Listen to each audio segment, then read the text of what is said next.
TS4 news కి స్వాగతం. ముందుగా ముఖ్యాంశాలు. సెంట్రల్ విస్టా ప్రాజెక్టులో భాగంగా ఢిల్లీలో నిర్మించిన కర్తవ్య భవన్ను ప్రధాని నరేంద్ర మోదీ బుధవారం ప్రారంభించారు. తెలంగాణ కాంగ్రెస్ పార్టీకి చిత్తశుద్ధి ఉంటే స్థానిక సంస్థల ఎన్నికలు నిర్వహించాలని భాజపా ఎంపీ డీకే అరుణ డిమాండ్ చేశారు.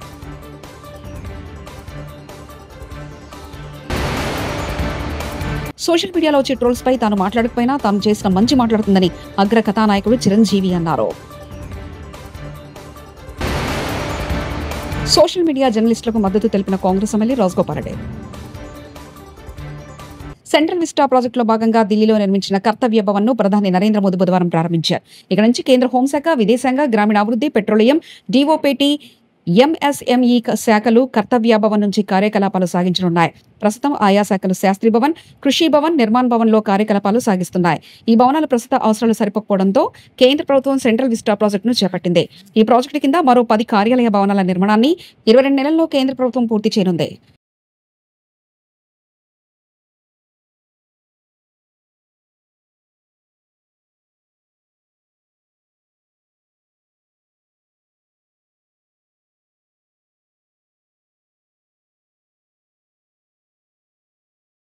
అయితే పార్టీ కోసం చేసినారు. ఈసారి ప్రతి ఒక్కరిని కూడా మర్చిపోకూడదు, డేటాబేస్ క్రియేట్ చేయండి అని చెప్తాను.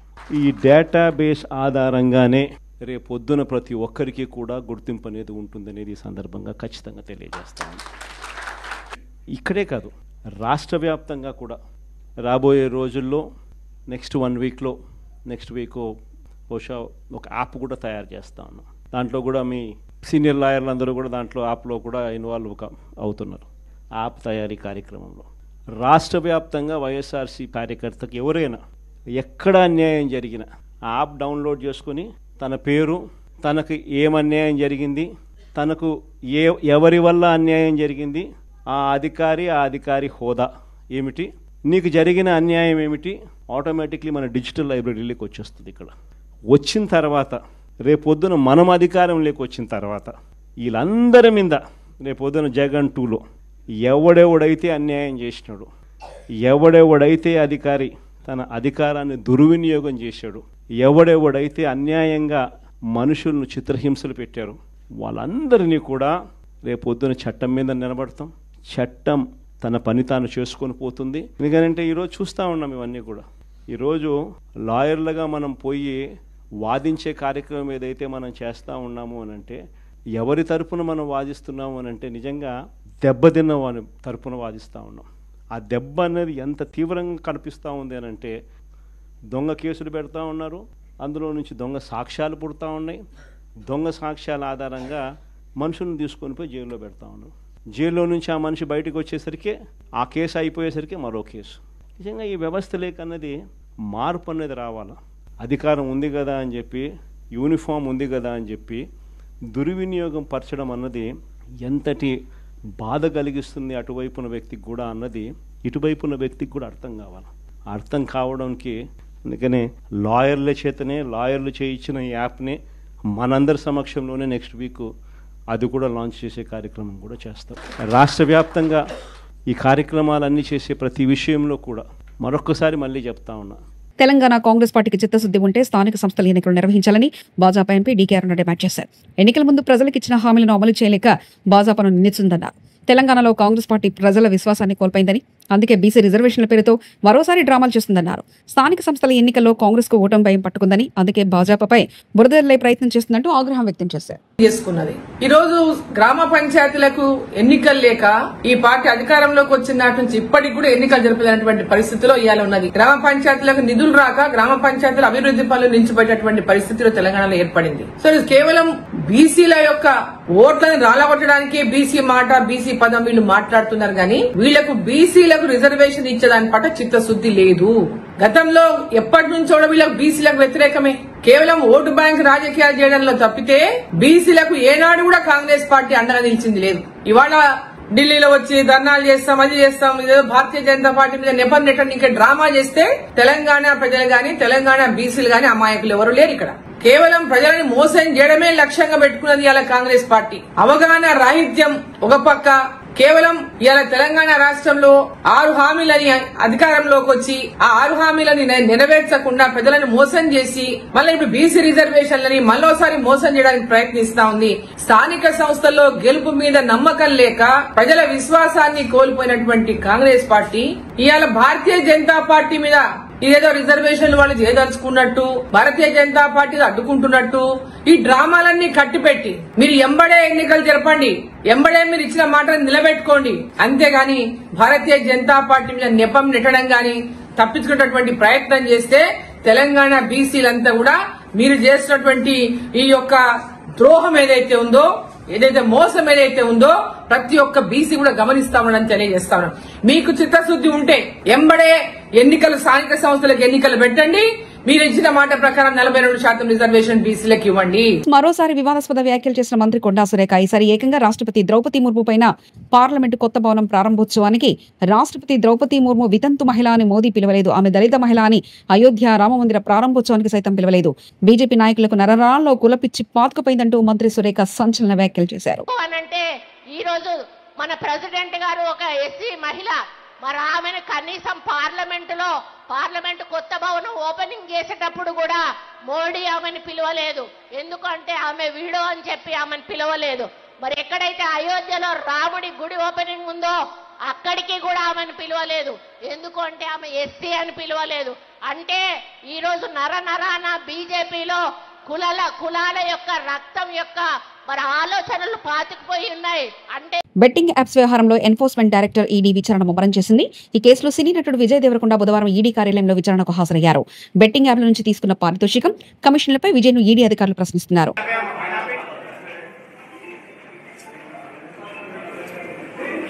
సోషల్ మీడియా జర్నలిస్టులకు మద్దతు తెలిపిన Congress MLA Rajagopal Reddy Revanth Reddy digital media, social media జర్నల్పై చేసిన వ్యాఖ్యలపై మండిపడ్డారు. కోమటిరెడ్డి రాజగోపాల్ రెడ్డి ఒక ముఖ్యమంత్రి హోదాలో ఉన్న Revanth Reddy digital media, social media జర్నలిస్టులను అవమానిస్తూ మాట్లాడడం సిగ్గుచేటు. కాంగ్రెస్ ప్రభుత్వం అధికారంలోకి రావడానికి డిజిటల్ మీడియా, సోషల్ మీడియా జర్నలిస్టుల పాత్ర ఎంతో ఉందని తెలిపారు. డిజిటల్ మీడియా, సోషల్ మీడియా జర్నలిస్టులు ఎవరైనా అవమానిస్తూ మాట్లాడితే నేను నిర్భయంగా ఎదురు తిరుగుతా అంటూ కాంగ్రెస్ ఎమ్మెల్యే కోమటిరెడ్డి రాజగోపాల్ రెడ్డి అన్నారు. కాబట్టి ఒక బలమైన నాయకత్వాన్ని గ్రామ స్థాయిలో కూడా మనం నిర్మాణం చేసుకోవాల్సిన బాధ్యత ఉంది. కాబట్టి ఇప్పటికైనా మనం పాలన సరైన రీతిలో అందించే విధంగా ముందుకు పోవాలని చెప్పి సూచిస్తుంది. ఒక ముఖ్యమంత్రి హోదాలో ఉన్న వ్యక్తి వాళ్ళను ఉద్దేశించి చులకనగా, అవమానకరంగా మాట్లాడితే బాధ అనిపించి ఇది మంచి పద్ధతి కాదు అని చెప్పేసి నేను ట్వీట్ చేయడం జరిగింది. వీళ్ళకి మద్దతుగా నా మద్దతు ఎప్పుడు కొనసాగుతుంది. నేను ఏదైతే ట్వీట్ పెట్టినో వాళ్ళకు మద్దతుగా సమాజంలో ప్రజల పక్షాన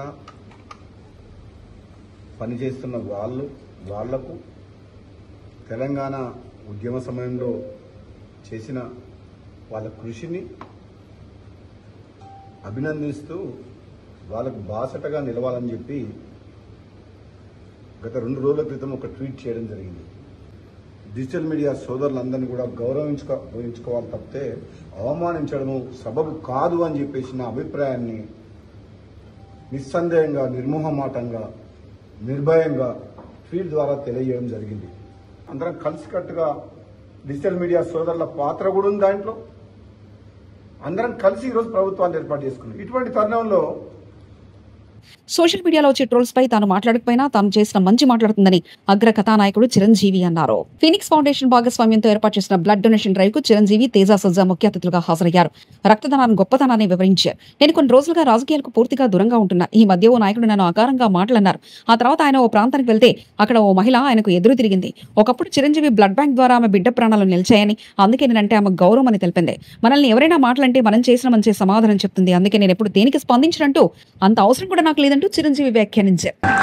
ఈ రోజున బ్లడ్ ఇవ్వడం అన్నది కేవలం వాళ్ళకి ఎల్లేని సంతృప్తి వస్తుంది, కానీ ఆ బ్లడ్ మూలంగా ఒక ప్రాణం కాపాడబడుతుంది. ఇది నేను ఎప్పటి నుంచో ఎన్నో ఏళ్లబట్టిగా నేను అనుభవిస్తున్నటువంటి గొప్ప ఫీలింగ్ ఇది. నాకు ఒక జర్నలిస్ట్ సోదరుడికి నేను ఆజన్మాంతరం రుణపడి ఉంటాను. నన్ను థాట్ ప్రవోక్ చేసి నన్ను ఇన్స్పైర్ చేసేటువంటి ఆ ఒక మ్యాగజైన్ సంబంధించిన ఒక జర్నలిస్ట్ రాసిన ఒక రైటప్ నాలో ఈ స్పృహ నాకు వచ్చేలాగా, నేను ఈ బ్లడ్ డొనేషన్ వైపు డ్రైవ్ అయ్యేలాగా ఆ ఆర్టికల్ నాకు ఎంతో దోహదపడింది. సో ఆ రాసిన మనిషి ఎవరో ఏమిటో నేను మళ్ళీ ఎప్పుడు కలవలేదు, కానీ ప్రతిసారి అతను తలుచుకుంటూనే ఉంటాను. ఈ సందర్భం కూడా అతనికి నా హృదయపూర్వక ధన్యవాదాలు తెలియజేస్తాను. మా అందరికీ సేవ చేయాలని ఉంటుంది, కానీ ఎలా చేయాలో తెలియనటువంటి ఒక డోలాయమాన పరిస్థితితో లేదా తుయ్యకో ఉన్నప్పుడు మీలాంటి వాళ్ళు మాకు ఆ స్ఫూర్తినిచ్చి మాకు డ్రైవ్ చేస్తే కనుక నిజంగా అది పెద్ద మీరు సహాయం చేసినట్లు. అలాగా ఈ బ్లడ్ డొనేషన్ రక్తదానం అనేసరికి గబుక్కని స్ఫురించే పేరు చిరంజీవి అన్నారంటే కనుక భగవంతుడు నాకు ఇచ్చిన గొప్ప అవకాశం. ప్రతి ఒక్కరి మధ్యలో రక్తదానం అనేసరికి నా పేరు వాళ్ళ స్ఫురణకు రావడం, నేను గుర్తు రావడం అనేది నేను ఎన్నో జన్మలు చేసిన పుణ్య ఫలంగా నేను భావిస్తున్నాను. దానికి థ్యాంక్ యూ ప్రతి ఒక్కరికి. ఇక్కడ సరే ఎన్నెన్నో ఇన్సిడెంట్స్ వింటుంటాము, ఎన్నెన్నో ఇది ఆఖరి నిమిషంలో ప్రాణాలు ఎలా కాపాడబడ్డాయని వింటుంటాము. కానీ ఈ మధ్య నాకు మనసుకి అత్యంత దగ్గరగా ఒక ఇన్సిడెంట్ మీతో షేర్ చేసుకోవాలనిపిస్తుంది అనమాట. ఎవరో ఒక పొలిటీషియన్, సరే ఎవరికైనా సరే నేను చాలా సాఫ్ట్ టార్గెట్, ఎవరైనా ఏదో మాట అనేది ఏం పర్వాలేదు. అలాగా ఒక పొలిటీషియన్ నన్ను అకారణంగా, నేను ఇప్పుడు పాలిటిక్స్ చాలా దూరంగా ఉన్నా సరే నా గురించి ఏదో అవాకులు చవాకులు ఆయన పేలినప్పుడు ఆయన మరొక చోటకి ఏదో ఒక ముంపు ప్రాంతానికి ఆయన వెళ్ళటం జరిగింది. అక్కడ ఒక స్త్రీ, ఒక ప్రౌఢ ఆవిడ అది మిడిల్ ఏజ్ ఉంటుందేమో, మిడిల్ ఏజ్. ఆవిడ తను పట్టుకుని నానా మాటలు తిడుతుంటే నీకు ఎలా మనసు వచ్చింది చిరంజీవిని అంటానికి, అది అని తిడుతుంటే నాకు అనిపించింది మామూలుగా మన మాస్ ఫ్యాన్ కదా ఆవిడ, చాలా గౌరవప్రదమైన కుటుంబంలో ఉన్నటువంటి మనిషిలాగా అనిపించింది గృహిణి. ఆవిడ ఎందుకు అంత ఇదిగా మాట్లాడుతుంది, ఆవిడెవరు, ఆవిడ చూస్తే మామూలుగా సినిమా ఫ్యాన్ లాగానో చిరంజీవికి వీరాభిమానంగానో కాదు, ఇంకేదో ఉందంటూ నాకు అనిపించి ఆవిడ గురించి తెలుసుకోవాలని మన ఒక జర్నలిస్ట్ సోదరు ఎవరినో పంపించి తెలుసుకోవాలంటే వాళ్ళు చేసినటువంటి ఇంటర్వ్యూలో విజువల్స్ నాకు చూపించారు. ఏంటమ్మా అంత ఇదిగా, ఆయనకి వీరాభిమానం అంటే ఈ అభిమానం సినిమాభిమానం కాదయ్యా, ఆయన వ్యక్తిత్వానికి అభిమానం అంటే. సెంట్రల్ విస్టా ప్రాజెక్టులో భాగంగా ఢిల్లీలో నిర్మించిన కర్తవ్య భవన్ను ప్రధాని నరేంద్ర మోదీ బుధవారం ప్రారంభించారు. తెలంగాణ కాంగ్రెస్ పార్టీకి చిత్తశుద్ధి ఉంటే స్థానిక సంస్థల ఎన్నికలు నిర్వహించాలని భాజపా ఎంపీ డీకే అరుణ డిమాండ్ చేశారు.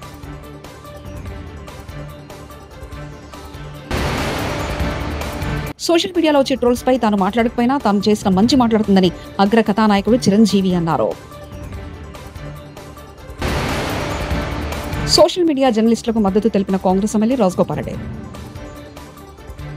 TS4 న్యూస్ ఇంతటితో సమాప్తం. చూస్తున్నారండి TS4 తెలుగు.